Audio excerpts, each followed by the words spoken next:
I'm not sure if you know this or not, but there is at least one person in your life who thinks you need saving.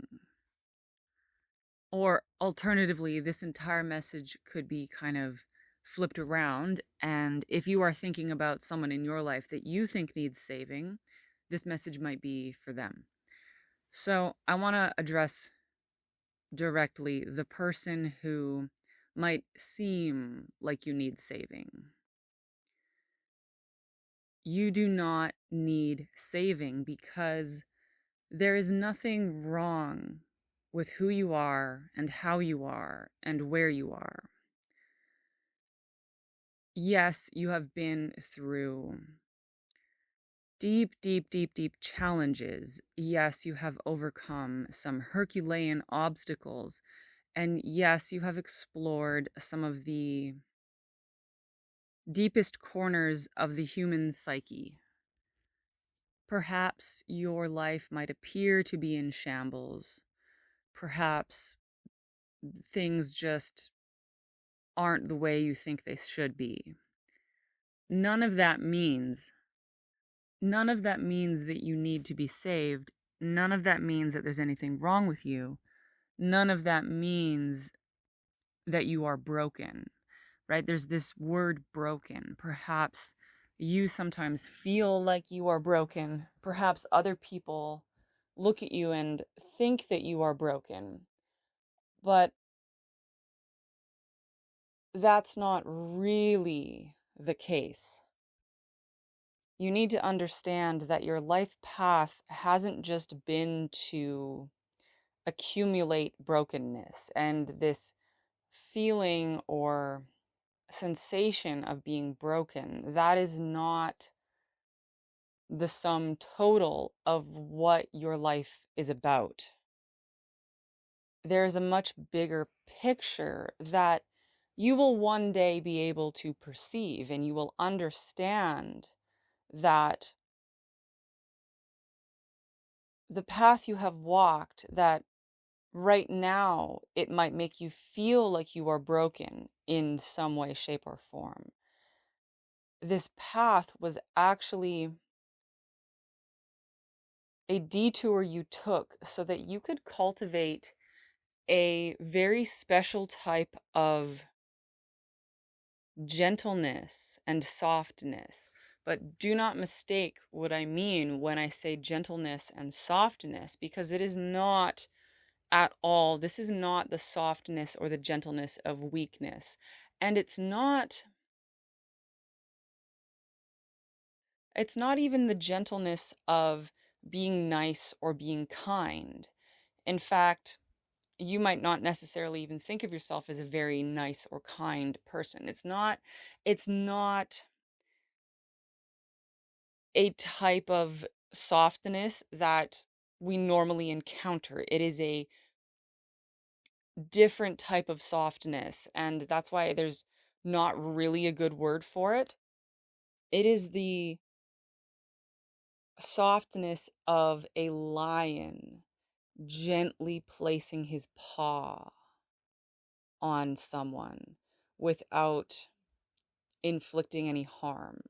The way an animal that powerful, that much of an apex predator, can gently and silently step on those enormous paws. It is the gentleness of a big cat, or in your case, it is the gentleness that has been cultivated through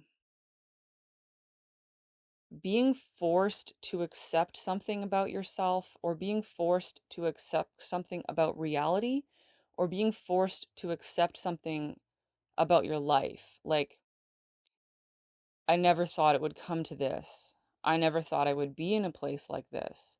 I never thought I would look at myself and see this. But this is who I am, and this is where I am, and this is how I am. And when you fully, fully, fully accept that, and I think many of you hearing this, you have already accepted this. Perhaps even years ago, you have accepted this. And that acceptance can mark a kind of what some people would call rock bottom, right? Because sometimes we don't come into that acceptance until hitting rock bottom. But that acceptance that you allowed when you felt like you hit rock bottom and you realized, I am here and I am this, and you really felt that that was okay, and you came to accept everything, right? You came to accept everything. It was that moment that cultivated this very special type of energy that you have. It is a very accepting energy. It is a very compassionate energy, but it probably doesn't present itself in the ways that most of us normally kind of expect. And this was very important work because what you have actually been doing on your journey to the bottom and now on your journey back up the slope, you have been stabilizing your soul's frequency at bedrock, at the foundation. You traveled to the foundation of your own soul in order to stabilize those foundational frequencies. That is what you have been doing. That was the point and the purpose of all of this.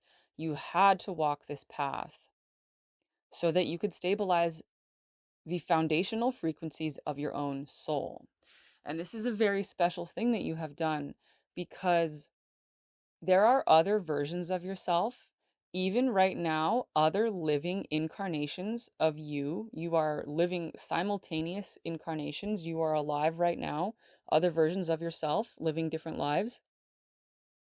And they never quite went all the way to the foundation of your soul to stabilize those frequencies. They did other things that were perhaps just as important, but you were the one who went to the foundation and who sealed those cracks and who built yourself up at the very bottom of your soul's foundation.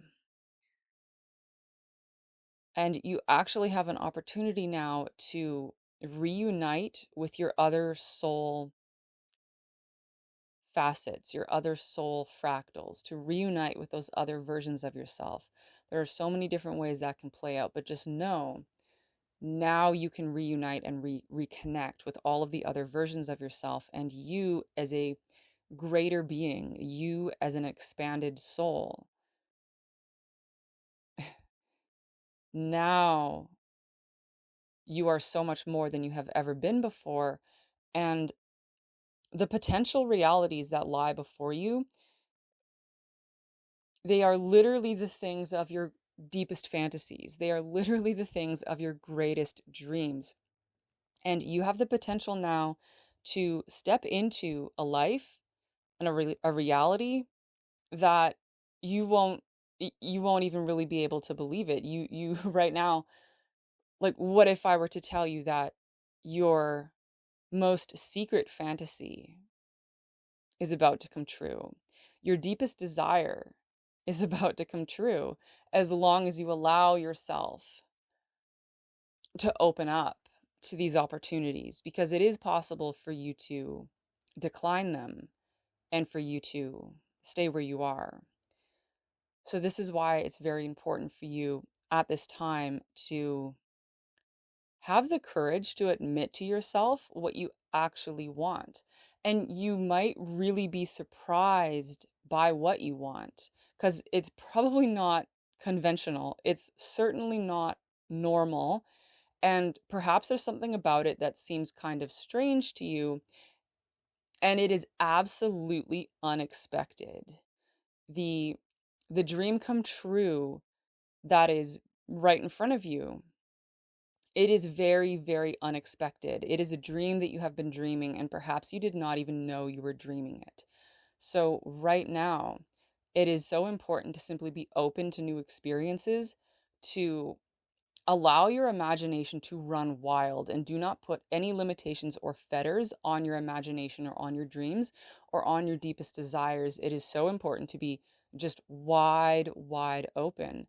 And you're going to be able to be that wide open because part of that softness and that acceptance I've been trying to describe, it has left your energy body very, very broad, like a slowly spiraling whirlpool, like a slowly spiraling whirlpool. So your heart is already wide, wide open, and you are ready to have these unexpected dreams just come true for you out of nowhere, just out of nowhere.